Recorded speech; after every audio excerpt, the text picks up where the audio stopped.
70세 박순자 씨는 오랜 친구들과 점심 식사를 하다가 이런 말을 했답니다.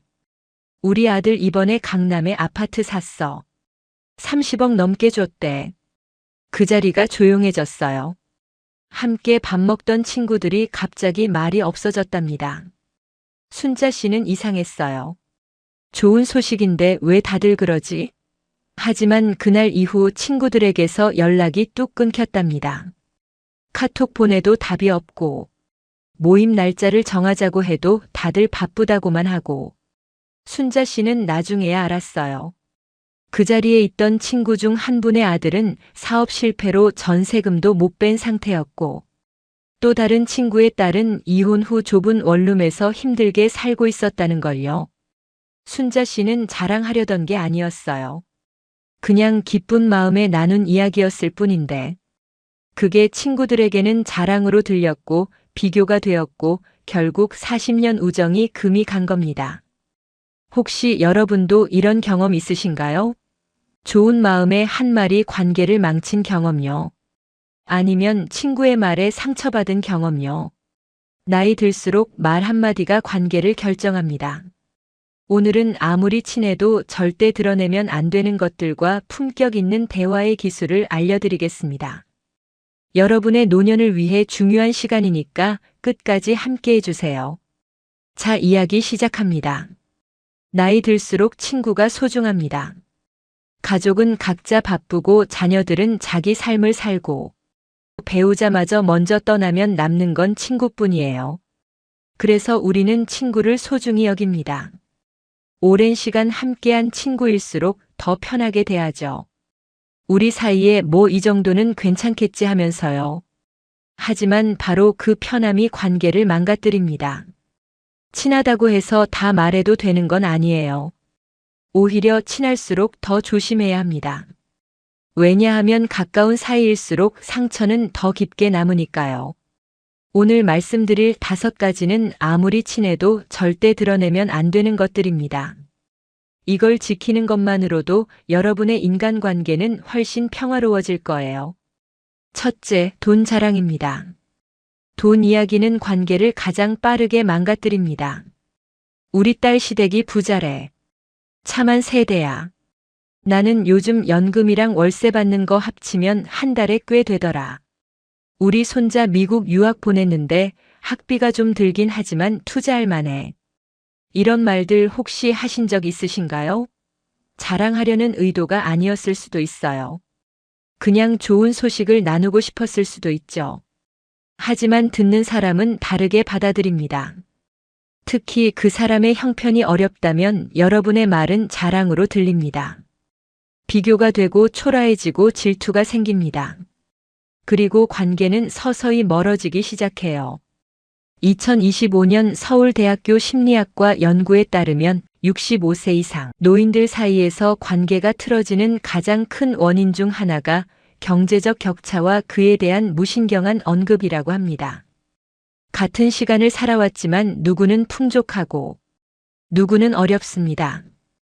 이건 누구의 잘못도 아니에요. 하지만 풍족한 사람이 그걸 자랑하는 순간 관계는 무너집니다. 혹시 여러분도 이런 경험 있으신가요?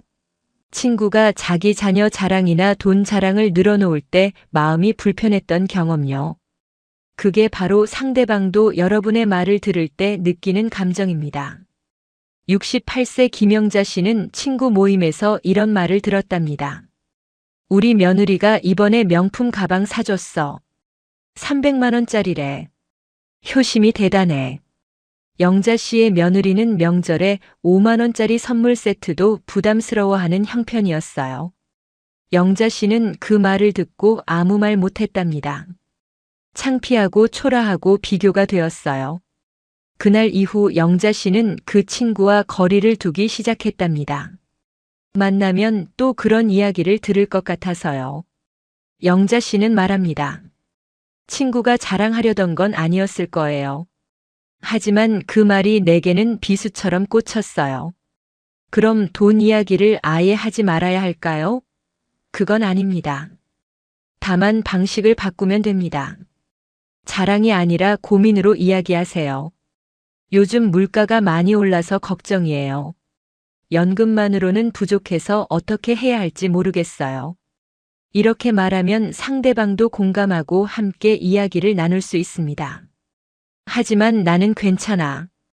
우리 집은 여유로워. 이런 식으로 말하는 순간 상대방은 거리를 둡니다. 공자는 이런 말을 했습니다. 군자는 화의부동하고 소인은 동의불화한다. 군자는 조화롭지만 무리지어 뽐내지 않고 소인은 무리지어 어울리지만 진정한 화합은 없다는 뜻이에요. 돈을 자랑하는 순간 여러분은 진정한 군자의 품격을 잃게 됩니다. 72세 최명숙 씨는 이런 경험을 했답니다. 친한 친구 모임에서 우리 손자가 의대 들어갔어. 등록금이 좀 들긴 하지만 투자할 만하더라라고 말했어요.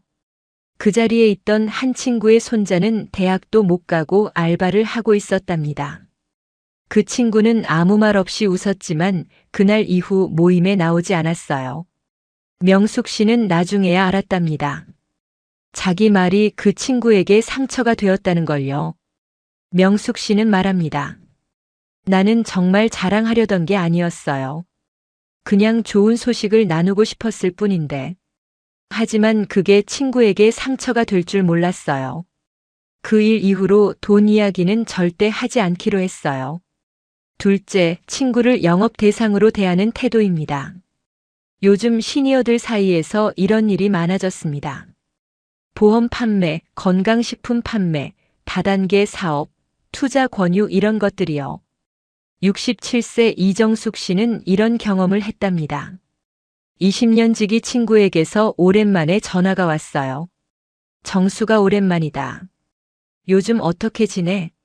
반가워서 한참 이야기를 나누는데 갑자기 친구가 말하더래요.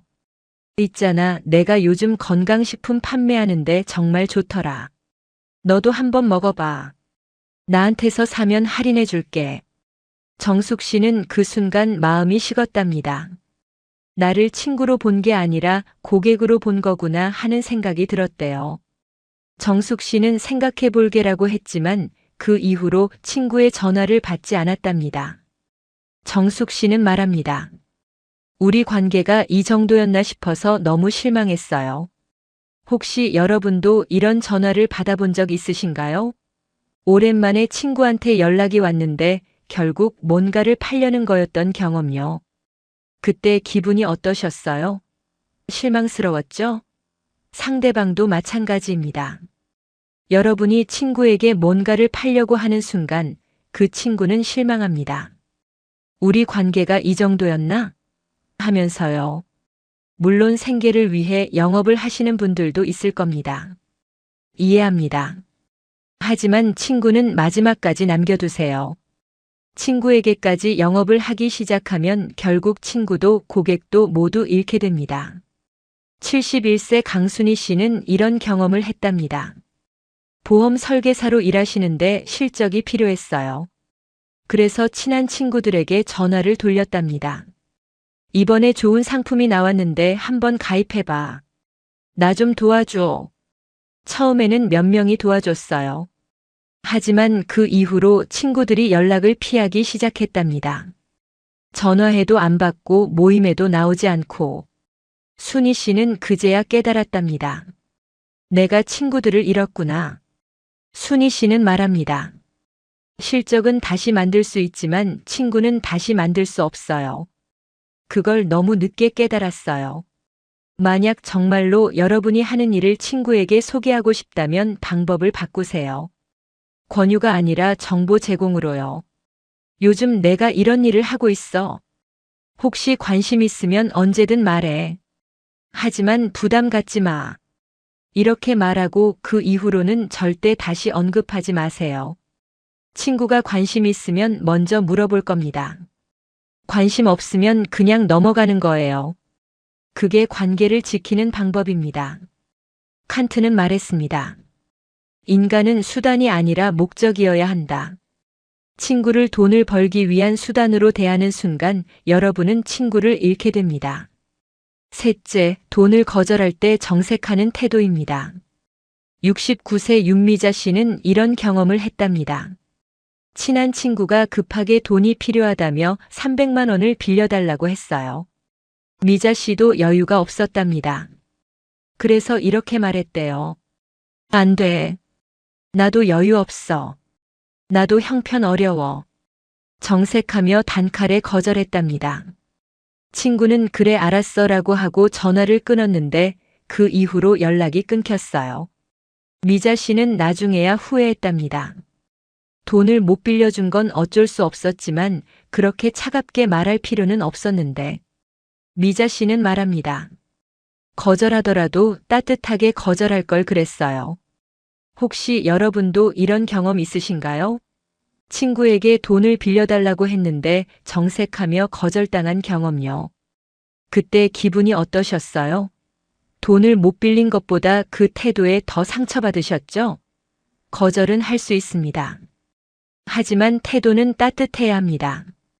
정말 미안해. 나도 도와주고 싶은데 지금 형편이 어려워서 어렵겠어. 대신 다른 방법을 함께 찾아볼까? 이렇게 말하세요. 공감을 먼저 표현하고 그 다음에 부드럽게 거절하세요. 그러면 상대방도 이해합니다. 73세 박경혜 씨는 이런 경험을 했답니다. 친한 친구가 급하게 돈이 필요하다며 500만 원을 빌려달라고 했어요. 경혜 씨도 여유가 없었답니다. 하지만 경희 씨는 정색하며 거절하지 않았어요. 대신 이렇게 말했답니다. 정말 미안해. 나도 요즘 병원비 때문에 여유가 없어서 500만 원은 어려울 것 같아. 하지만 100만 원 정도는 도와줄 수 있어. 그걸로 일단 급한 불은 끄고 나머지는 다른 방법을 찾아보자. 친구는 고마워하며 100만 원을 받았고 나중에 꼭 갚았답니다. 그리고 두 사람의 우정은 더 깊어졌어요. 경혜 씨는 말합니다. 거절할 때도 따뜻하게 거절하면 관계는 끊어지지 않아요. 거절의 기술은 3단계입니다. 첫째, 공감입니다. 힘든 상황이구나. 정말 안 됐어. 상대방의 상황을 먼저 공감하세요. 둘째, 설명입니다. 나도 요즘 형편이 어려워서 자기 상황을 솔직하게 설명하세요. 하지만 자세하게 말할 필요는 없어요. 간단하게만요. 셋째, 대안입니다. 다른 방법을 함께 찾아볼까? 완전히 외면하는 게 아니라 다른 방법으로라도 돕고 싶다는 마음을 표현하세요. 이 3단계만 지키면 거절해도 관계는 유지됩니다. 넷째, 비밀을 지키는 것입니다. 66세 조영숙 씨는 이런 경험을 했답니다. 친한 친구에게 아들의 이혼 사실을 털어놓았어요. 우리 아들이 이번에 이혼했어. 정말 마음이 아파. 이건 비밀인데 너만 알고 있어. 친구는 그래 걱정 마. 나만 알고 있을게라고 했답니다. 하지만 얼마 후 동네 사람들이 다 알게 되었어요. 그 친구가 다른 사람에게 말했고 그 사람이 또 다른 사람에게 말했고 결국 소문이 퍼진 겁니다. 영숙 씨는 말합니다. 내가 입을 다물었어야 했어요. 친구를 믿었는데 결국 배신당했어요. 그 일 이후로 어떤 비밀도 말하지 않기로 했어요. 혹시 여러분도 이런 경험 있으신가요? 친구에게 비밀을 털어놓았는데 나중에 그 비밀이 다른 사람들에게 퍼진 경험요. 그때 기분이 어떠셨어요? 배신감이 들고 화가 나고 후회되셨죠? 내가 왜 그 말을 했을까? 하면서요. 비밀은 아예 말하지 않는 게 최선입니다. 특히 여러분의 약점이 될 수 있는 비밀, 가족의 치부, 자녀의 문제, 건강의 비밀 이런 것들은 절대 말하지 마세요. 말하는 순간 여러분의 약점이 됩니다. 비밀을 지키는 가장 좋은 방법은 애초에 말하지 않는 겁니다. 말해야 마음이 편해질 것 같아라고 생각하시나요? 착각입니다. 말하는 순간은 시원할 수 있어요. 하지만 나중에 후회하게 됩니다. 내가 왜 그 말을 했을까? 하면서요. 쇼펜하우어는 말했습니다. 침묵은 지혜로운 자의 대답이다. 말하지 않는 것도 지혜입니다. 특히 비밀은 더욱 그렇습니다. 이제 좋은 인간관계를 위한 3가지 수칙을 말씀드릴게요. 첫째, 경청입니다. 경청은 말이 끝나기를 기다리는 척이 아닙니다. 마음을 듣는 겁니다. 상대방이 말할 때 핸드폰 보지 마세요. 딴 생각하지 마세요. 다음에 뭐라고 대답할지 생각하지 마세요. 그냥 온전히 들으세요. 상대방의 눈을 보고 고개를 끄덕이며 들으세요. 그러면 상대방은 존중받는다고 느낍니다. 이 사람은 내 말을 진심으로 들어주는구나 하면서요. 69세 조영자 씨는 이런 경험을 했답니다. 친구들 모임에서 한 친구가 자기 고민을 이야기하는데 다른 친구들은 핸드폰만 보고 있었답니다. 하지만 영자 씨는 그 친구의 눈을 보며 고개를 끄덕이며 온전히 들었어요. 그날 이후 그 친구는 영자 씨를 가장 믿는 친구로 여기게 되었답니다. 영자 씨는 말합니다. 경청은 최고의 선물이에요. 돈 한 푼 들지 않지만 상대방에게는 큰 위로가 되죠. 둘째, 격려입니다. 칭찬과 격려는 다릅니다. 칭찬은 결과를 인정하는 거예요. 잘했어, 대단해 이런 거죠. 하지만 격려는 과정을 인정하는 겁니다. 많이 힘들었겠다. 정말 노력했구나 이렇게요. 시니어들에게는 격려가 더 필요합니다. 왜냐하면 나이 들면 결과보다 과정이 더 힘들거든요. 잘했어보다 힘들었을 텐데 고생했어라는 말이 더 큰 위로가 됩니다. 혹시 여러분도 누군가에게 격려받고 싶으신가요? 내가 얼마나 힘들게 살아왔는지 알아줬으면 좋겠어 하고 바라신 적 있으신가요? 그렇다면 먼저 다른 사람을 격려하세요. 여러분이 격려하면 상대방도 여러분을 격려하게 됩니다. 격려는 순환합니다. 셋째, 겸손입니다. 나를 낮출수록 관계의 격이 올라갑니다. 나는 이렇게 살았어. 나는 이렇게 성공했어. 이런 식으로 자랑하지 마세요. 대신 나도 많이 부족해. 나도 실수 많이 했어. 이렇게 낮추세요. 그러면 상대방은 편안해집니다. 이 사람은 나를 판단하지 않는구나. 나도 편하게 이야기할 수 있겠다. 하면서요. 겸손은 관계를 편안하게 만듭니다. 니체는 말했습니다. 진정한 힘은 스스로를 낮출 줄 아는 데서 나온다. 자신을 높이는 사람은 약해 보입니다. 하지만 자신을 낮추는 사람은 강해 보여요. 역설적이지만 사실입니다. 이제 품격 있는 대화의 기술을 알려드릴게요. 첫째, 한 박자 쉬고 말하는 습관입니다. 상대방이 말을 끝내고 한 박자 쉰 다음에 대답하세요. 그 한 박자의 여유가 여러분의 말에 무게를 실어줍니다. 급하게 대답하면 가볍게 들리지만 한 박자 쉬고 대답하면 이 사람은 생각하고 말하는구나라고 느껴집니다. 둘째, 천천히 낮게 말하는 습관입니다. 빠르고 높은 목소리는 불안해 보입니다. 하지만 천천히 낮게 말하면 안정적으로 들려요. 말의 속도가 인생의 무게를 결정합니다. 천천히 말하는 사람은 여유로워 보이고 품격 있어 보입니다. 셋째, 상대방의 이름을 불러주는 습관입니다. 영희야, 순자야 이름을 불러주세요. 이름을 불러주면 상대방은 존중받는다고 느낍니다. 이 사람은 나를 중요하게 생각하는구나 하면서요. 마지막으로 품격이라는 한자를 보세요. 입 구자가 3개나 들어 있습니다. 사람의 격은 무엇을 가졌느냐가 아니라 무엇을 말하지 않느냐에서 드러납니다.